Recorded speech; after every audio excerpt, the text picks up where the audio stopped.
just for clarity's sake, we want to have the phone here, and over here will be the TFTP, right? TFTP. This is going to be at address ending in .100, and this is going to be at the address ending in .232. Right, so we'll see the get for the CTL. We'll see coming.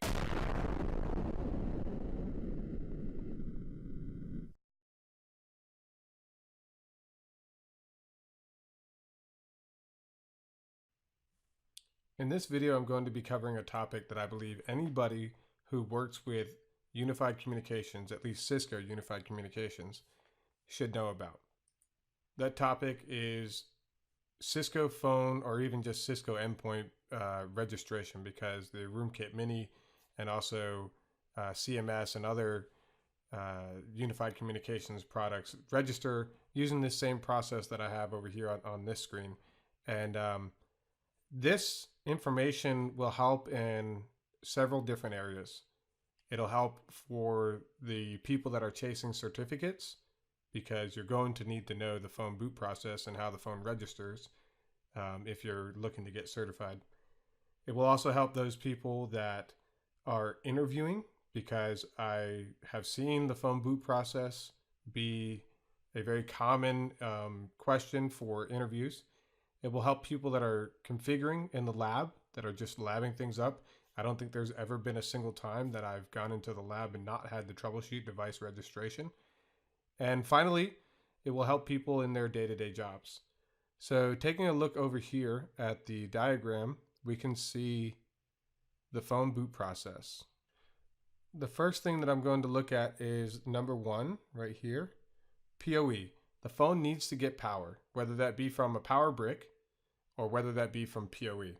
If it's getting power over Ethernet, which is PoE, then it's going to use pins 1 and 3 to negotiate how much power it should have when communicating with the switch. And I'll actually be putting a little bit of a funny story in the comments of this video. Anyway, getting back to this, PoE, that's number 1, over pins 1 and 3.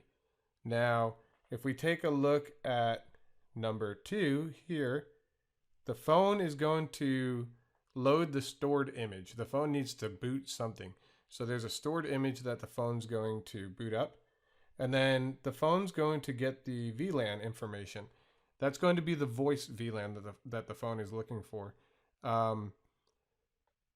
There is a data VLAN. The phone has basically what's considered like a mini trunk, and it's a 2 VLAN trunk where you get the data VLAN and the voice VLAN. That's because you can plug a PC into the back of the phone and allow the PC to work that way. So how does the phone get the VLAN? It's going to get that using CDP, Cisco Discovery Protocol. Once the phone has the VLAN, it knows what network it's on. So it's going to be able to send out the DHCP discover, right? And so we send that discover over here. The DHCP server will reply with its offer. And then the phone will send its reply, right? Because it's a DORA, discover, offer, reply. And then there's an acknowledgement, right?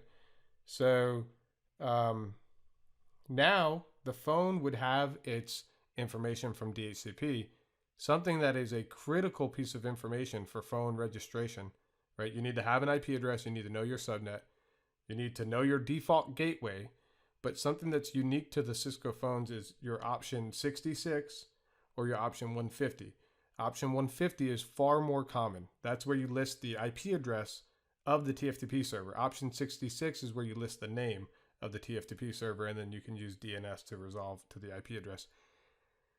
I don't think I've ever seen somebody do option 66, but that's something that you should know for at least for interviews and exams and stuff like that. So here we are. We have from DHCP our option 150. So at this point, we're on to number 5, which is where the phone's going to request its configuration file. But in actuality, the phone every time is going to ask for its CTL file. It's going to ask for its ITL file. Then it's going to ask for its CNF file. which is its config file. And then after that, the phone's still going to ask for some other stuff like the soft key templates and whatnot, dial rules. At least SIP phones ask for the dial rules. And I'll actually talk a little bit about a document here. There's a document that covers a topic, security by default, which I'm not going to go into too deeply in this video, but security by default will talk about the CTL files. More importantly, or more specifically, it's going to talk about the ITL file, because there was a CTL file. The ITL came about during the security by default feature being introduced. So I will add that document to the description in this video. And here we have number 6, where the phone's going to register. Because once the phone gets its CNF file, in there is going to be the CallManager group, CMG, right? And once the phone knows all of the call managers that are listed in the CallManager group, at that point the phone can register. So now that I've discussed this, basically looking at a visual of it, I'm going to actually crack open some logs that I took from my home lab, where we can take a look at the TFTP logs. We'll take a look at the CallManager logs, and we'll also take a look at the phone console logs and a packet capture from the phone. In previous videos, people have asked me how I went about collecting the logs that I collected. In CallManager, the logs will be collected using Cisco Unified Real-Time Monitoring Tool, which is also known as RTMT.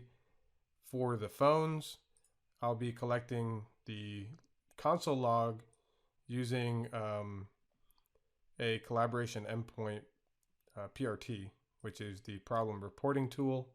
This document here, which I'll also put in the description, covers how to get the PRT. And to get the pcap, I actually used a tool that I'm working on with a colleague of mine, which is plugged into the back of the phone on the PC port. And the way that I got the pcap was I went to pcap collector and just press start pcap, and then you just click stop. And at this point I could download the packet capture and open it up in Wireshark. And as you can see, going here, you can see some of my historical pcaps. All right, so now let's go ahead and dig into the logs that I've already collected. I've already analyzed them for time's sake, and we'll just go in to see what the notes are that I put in the files. The first set of files that the first file that I'm going to look at, the first log, is going to be a TFTP log, which you can see here, it says C TFTP. And what we see is the phone is going to initialize a TCP connection to the TFTP server, and this is so that the phone can request the CTL file. We know that it's requesting the CTL file because we can see here the command that was received, or the request, is a get, and it's for the CTL and then the MAC address of the phone, which I'll highlight this MAC address here. Next, we should see the cluster is not in mix mode, so we see a 404 not found, file not found. And if the cluster were in mix mode, then there would have been a CTL file and the TFTP server would have provided it. But the phone doesn't know the cluster is non-secure, I guess is what people call it. But the phone doesn't know the cluster is not in mix mode. So the phone every single time is going to request the CTL file. Next, the TCP session for requesting the CTL file is closed, and the phone is going to open up another TCP connection in order to request the ITL file. Right? This is going back to what we saw earlier, where I was saying the phone's going to request the CTL file, then it's going to request the ITL file, then it's going to request the CNF, and then a couple other files. So here, the new TCP connection. Then it moves on to do another get, and that get this time is for the ITL file. Every call manager from 8.0 on has an ITL file. So it doesn't matter if you're in mixed mode or not, there's going to be an ITL file on the TFTP server.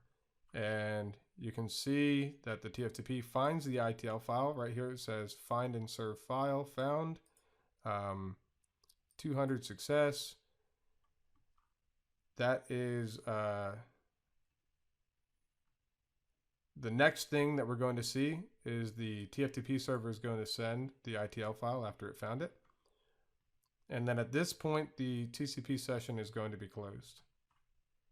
The phone then creates yet another TCP connection on the TFTP service to request its config file, which is shortened by its CNF, right? So here we have the get, and it's the phone's MAC address .cnf.xml.sgm. That is the format for a config file which is signed. TFTP should find that file. Here it's going to build it, right, because I'm on a version of CallManager where files are built upon request. And TFTP then sends the file after the TCP session is going to be closed. The phone then creates another TCP connection to request the app dial rules. And here the TFTP is sending the app dial rules. The TCP session is going to be closed at that point. So where are we? We're all the way down here. We're almost done with the TFTP log, so hang with me. The phone then creates another TCP connection, and this is in order to request the soft key file. I know that this is the soft key file because the format starts with SK, and this is just the way soft key files look in terms of how they're named. And then the TFTP service sends the file to the phone, and that TCP session is closed. At this point, going back to the phone registration process, we just completed the part where the phone requests its files, and now the phone is going to stop talking with TFTP and start talking with the CallManager service in order to register. So we can get rid of this log set and start looking in the CallManager logs. So the CallManager is going to receive an alarm from the phone, and that alarm name is device TL info. This refer, this SIP message that carries the refer, basically lets the CallManager know what is installed on the phone, right? So if we look at the CTL signature, as we saw, the CTL received a 404 not found. It doesn't exist on the system, so the phone doesn't have a CTL file installed. However, the phone did receive and install the ITL file. So this is the hash of the ITL file.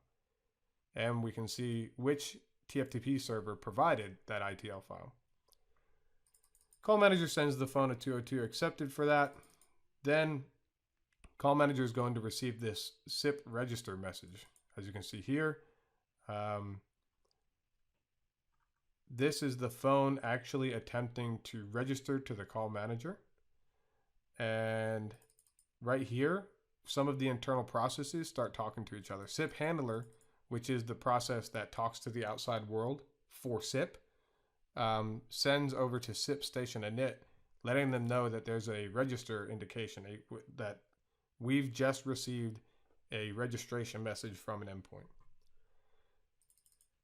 While that's going on and the CallManager service is trying to handle the registration event, we receive another refer from the phone. This is the last out of service information message or alarm.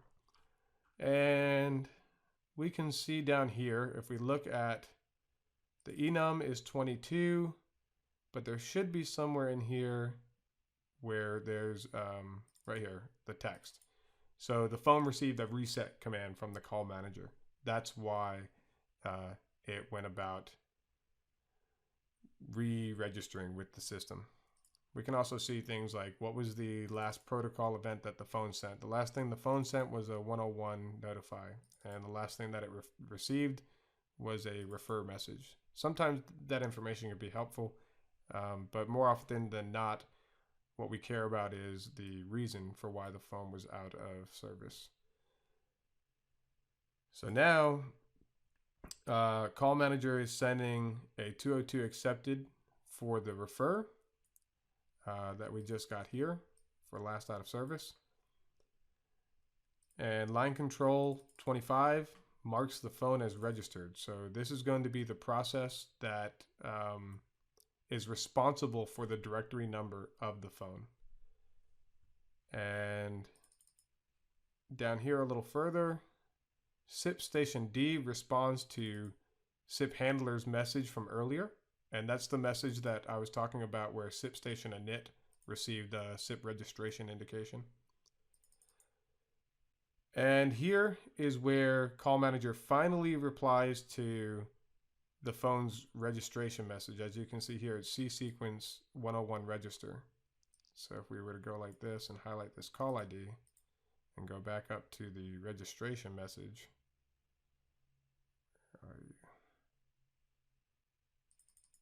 you can see that it's the same call ID. I don't think it would be the, yeah, see this refer has its own call ID.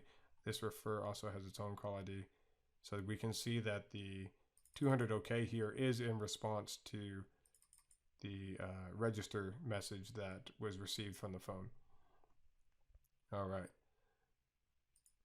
And down here, CUCM now is sending the phone a refer. We've received a couple refers, you know, from the phone to CallManager. Now there's one from CallManager outgoing to the phone.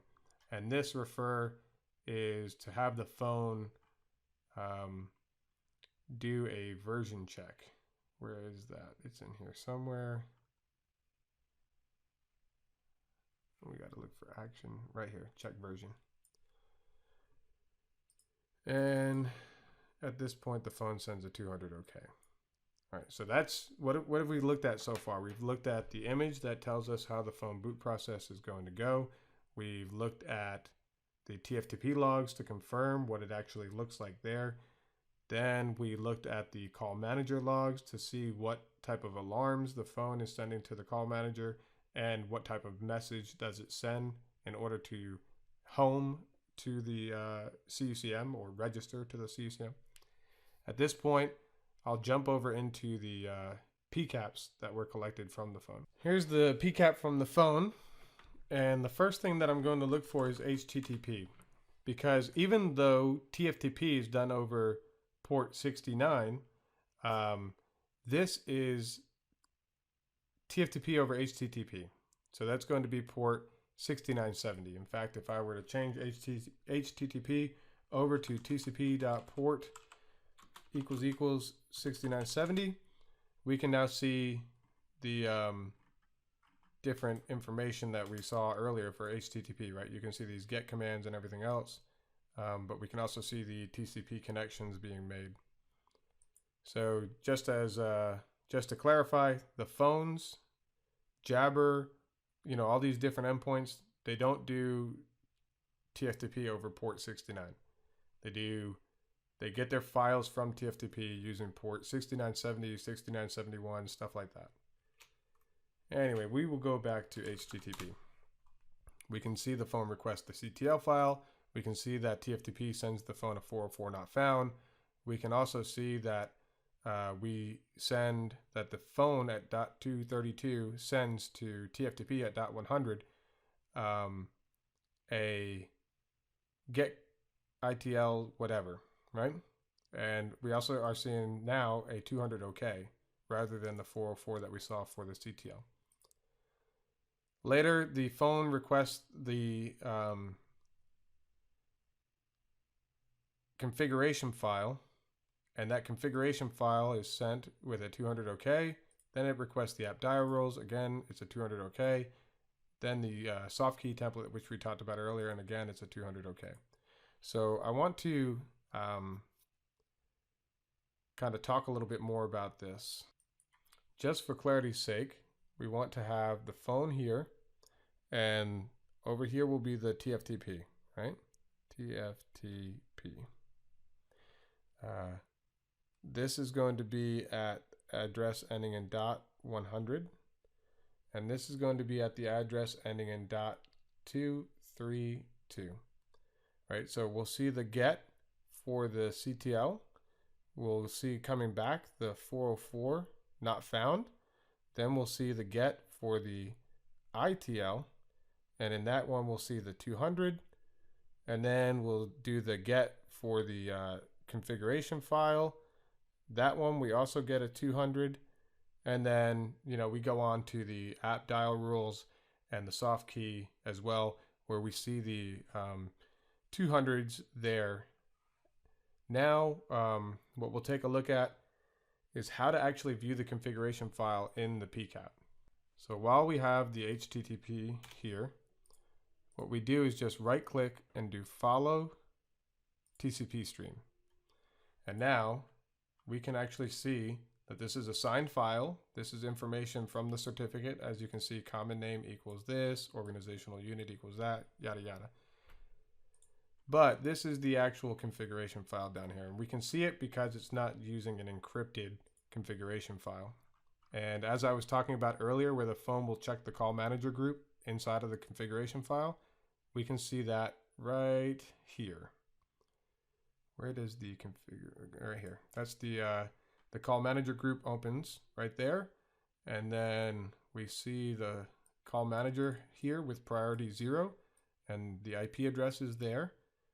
And we see that for SIP, it's going to use port 5060 because that's the port that's that SIP uses.